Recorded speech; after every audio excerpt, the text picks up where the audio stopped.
कोल्हापूर रस्त्याच्या रुंदीकरणासाठी सार्वजनिक बांधकाम विभागाने आता सुरुवात केली आहे। 35 मीटरने पुन्हा रेखांकन केल्यानंतर शास्त्री चौकापासून भारत भीम ज्योतिरामदादा कुस्ती आखाडा परिसरातील अतिक्रमणे हटवण्याबाबत नोटिसा बजावण्यात आल्या होत्या। त्यानंतर आयुक्त सत्यम गांधी यांनी खोकेधारकांना पुरेसा वेळ दिला होता। त्यानंतर दुपारनंतर अतिक्रमणे हटवण्यास सुरुवात झाली।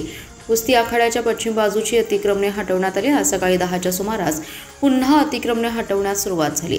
आखाड्याच्या संरक्षक भिंतीजवळील खोके हटवण्यास सुरुवात झाली। उपायुक्त स्मृती पाटील यांच्या नेतृत्वाखाली पथकाने कारवाई केली आहे। सोबत महावितरण, वाहतूक पोलीस आणि बांधकाम विभागाने महापालिकेला सहकार्य केलं। अतिक्रमण हटवण्यासाठी गेलेल्या पथकातील उपायुक्त स्मृती पाटील यांनी एका खोकीधारकास भेट दिली। त्या ठिकाणी मटका सुरू असल्याचं निदर्शनास आलं।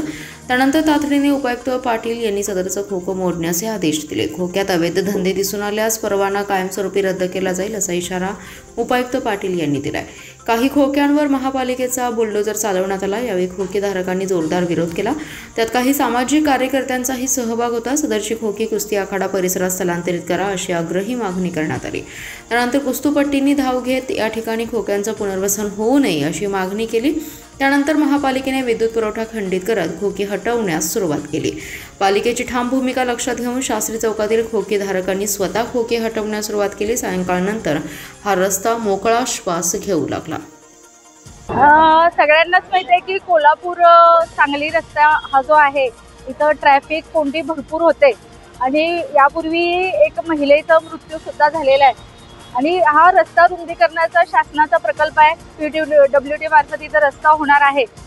तथापि इथं जे खोके आहेत ते त्या रस्त्याच्या मार्जिनमध्ये आहेत आणि या खोकेधारकांना आम्ही अनेक वेळा सांगितलेलं पण आहे। हे लायसनधारक आहे, आम्ही पण मान्य करतो की लायसनधारक खोके आहेत, पण काही खोके इथं अवैध धंदे चाललेले आहेत, काही बंद आहेत, काही चुकीचे एकाच माणसाची डमी म्हणून वापरलेली असतील तर अशी सगळ्या नोंदी पण घेतल्या आहेत आणि काही जे मटके वगैरे चालवले त्यांना तोडले सुद्धा।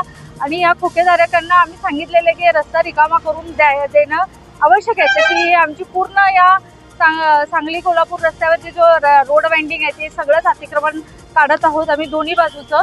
त्यामुळे याबाबत पूर्ण होऊन तातडीनं हे रस्ता करण्याचं काम हाती घेतलेलं आहे। माननीय आयुक्त आहेत आमचे सत्यम गांधी साहेब यांचं मार्गदर्शन, जिल्हाधिकारी साहेब आहेत, PWDचे आहेत, MSCBचे आहेत, सगळ्याच विभागाची लोक आज इथे उपस्थित आहेत। धन्यवाद।